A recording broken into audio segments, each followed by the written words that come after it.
വിഴിഞ്ഞം തുറമുഖ പദ്ധതി നടത്തിപ്പ് കരാർ അദാനിയുമായി നാളെ ഒപ്പുവയ്ക്കും. വൈകിട്ട് 5:30 സെക്രട്ടേറിയറ്റ് ദർബാർ ഹാളിൽ നടക്കുന്ന ചടങ്ങിൽ പുതുതായി രൂപീകൃതമായ വിഴിഞ്ഞം തുറമുഖ കമ്പനി പ്രതിനിധിയും തുറമുഖ വകുപ്പ് സെക്രട്ടറിയും തമ്മിലാണ് കരാറിൽ ഒപ്പുവയ്ക്കുക.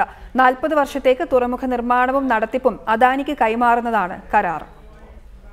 നാളെ വൈകിട്ട് 5:30 ദർബാർ ഹാളിൽ നടക്കുന്ന ചടങ്ങിലാണ് വിഴിഞ്ഞം തുറമുഖ നിർമ്മാണ നടത്തിപ്പ് അദാനിക്ക് കൈമാറുന്ന കരാറിൽ ഒപ്പിടുന്നത്. പുതുതായി രൂപീകരിച്ച അദാനി വിഴിഞ്ഞം പോർട്ട് പ്രൈവറ്റ് ലിമിറ്റഡ് എന്ന കമ്പനിയുടെ സിഇഒ സന്തോഷ് മഹാപാത്ര അദാനിക്ക് വേണ്ടിയും തുറമുഖ വകുപ്പ് സെക്രട്ടറി ജെയിംസ് വർഗീസ് സംസ്ഥാന സർക്കാരിന് വേണ്ടിയും കരാറിൽ ഒപ്പിടും. അദാനി പോർട്സ് ഉടമ ഗൗതം അദാനിയും ചടങ്ങിൽ സംബന്ധിക്കും. തങ്ങളുടെ കാലത്ത് വിഴിഞ്ഞം പദ്ധതി നടപ്പാക്കാത്തതിലുള്ള നിരാശയാണ് പ്രതിപക്ഷം പ്രകടിപ്പിക്കുന്നതെന്ന് തുറമുഖ മന്ത്രി കെ ബാബു പറഞ്ഞു. അവരുടെ കാലത്ത് നടത്താൻ സാധിച്ചില്ല.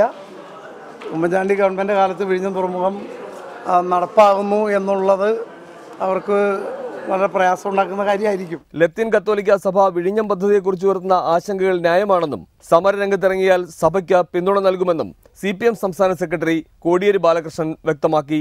അതേസമയം വിഴിഞ്ഞം പദ്ധതി റിയൽ എസ്റ്റേറ്റ് തട്ടിപ്പാണെന്ന് പ്രതിപക്ഷ നേതാവ് VS അച്യുതാനന്ദൻ ആരോപിച്ചു.